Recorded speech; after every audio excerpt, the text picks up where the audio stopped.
साहेब, आज हम बात करेंगे कि अन्नपूर्णा मुहिम की शुरुआत कैसे हुई।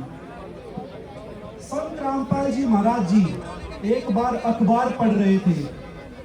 तब संत रामपाल जी महाराज जी ने एक खबर पढ़ी कि भूख और लाचारी के चलते एक पिता ने अपनी 3 मासूम बेटियों को जहर देकर और खुद जहर खाकर आत्महत्या कर ली। ये घटना पढ़ने के बाद संत रामपाल जी महाराज जी को बहुत दुख हुआ।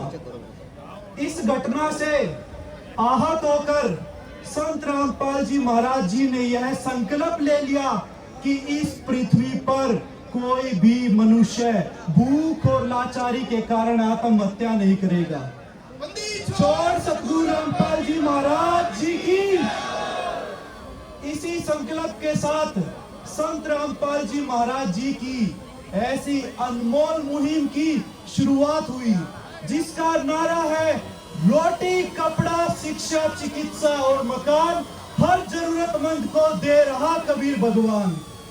जिन परिवारों के सिर पर छत नहीं है, उन परिवारों के लिए संत रामपाल जी महाराज जी मकान बनवाने लग रहे हैं। और मैं आपको एक और हैरानी की बात बताना चाहता हूं। जिन परिवारों के पास खुद की जमीन भी नहीं है, उन परिवारों को जमीन खरीद कर उन परिवारों के लिए मकान बनवाए जा रहे हैं। बोलो सतगुरु रामपाल जी महाराज जी की जय हो। बहुत से ऐसे परिवार हैं जो आर्थिक तंगी के कारण अपने बच्चों को शिक्षा ग्रहण नहीं करवा पा रहे। आज संत रामपाल जी महाराज जी की दया से लाखों बच्चे शिक्षा ग्रहण कर पा रहे हैं और मेडिकल फैसिलिटीज भी संत रामपाल जी महाराज जी द्वारा प्रोवाइड करवाई जा रही है। बोलो बंदी छोड़ सतगुरु रामपाल जी महाराज जी की। और हर महीने जरूरतमंदों के पास राशन सामग्री भी पहुंचाई जा रही है।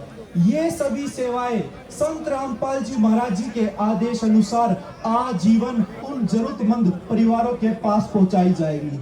ये सभी सेवाएं तो संत रामपाल जी महाराज जी के आदेश अनुसार लगातार चल ही रही थी। इसी बीच हमारे किसान भाइयों के ऊपर यह प्राकृतिक आपदा आ गई, जहां हमारे किसान भाइयों की पहली फसल तो खत्म हो ही गई थी, दूसरी फसल उत्पन्न होने की कोई उम्मीद नहीं थी। जहां हमारे किसान भाइयों के साथ खड़े होने वाला कोई भी नहीं था, वहां संत रामपाल जी महाराज जी ने यह आदेश दे दिए कि बच्चों, तुम्हें जितनी भी मोटर व पाइप की आवश्यकता है, निसंकोच होकर बोलो।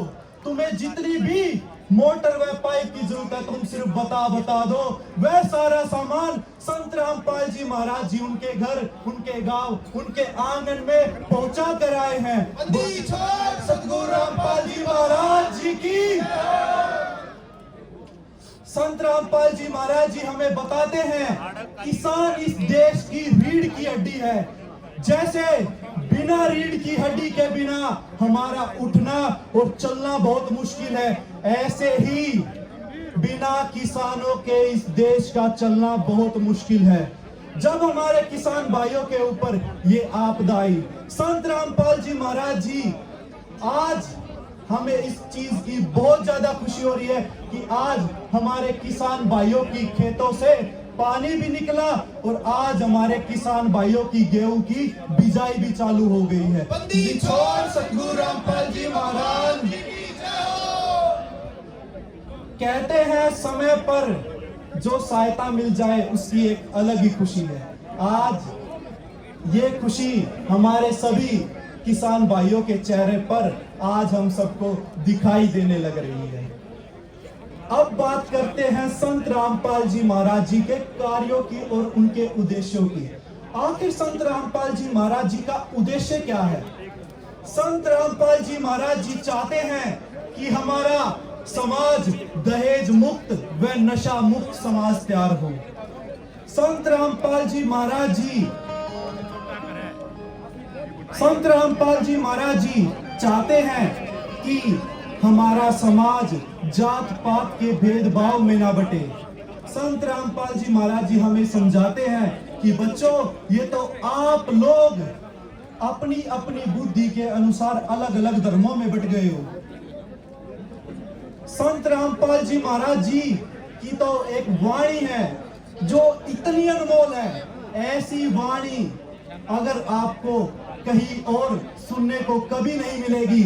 जो वाणी कुछ इस प्रकार है, जीव हमारी जाति है, मानव धर्म हमारा, हिंदू मुस्लिम सिख ईसाई धर्म नहीं कोई न्यारा।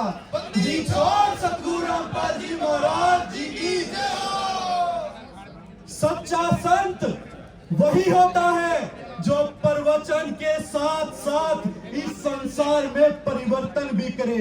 और आज ये सब आप अपनी आंखों के सामने होते हुए देख भी रहे हो। बोलो बंदी छोड़ सतगुरु रामपाल जी भगवान जी की जय हो। आज हमें वह हमारे आदरणीय और भी गांव के सरपंच आए हुए हैं। आज उन्होंने जिस तरीके से अपने संत को पहचाना, जिस तरीके से आज अपने संत को, इन सभी का हम हृदय की गहराइयों से हमारे गुरुदेव संत रामपाल जी महाराज जी की तरफ से व संत रामपाल जी महाराज जी की सर्व संगत की तरफ से आपका हृदय की गहराइयों से कोटि कोटि धन्यवाद करते हैं। बंदी छोड़ सतगुरु रामपाल जी भगवान जी की जय हो। सत साहेब अब ग्राम पंचायत उगान, ग्राम पंचायत कसोड़ा दोनों गुरुजी को अपनी तरफ से मोमेंटो पेश करेंगे। दोनों पंचायतों से अनुरोध है अपनी टीम के साथ ये कार्य संपन्न करें और गुरुजी को सम्मान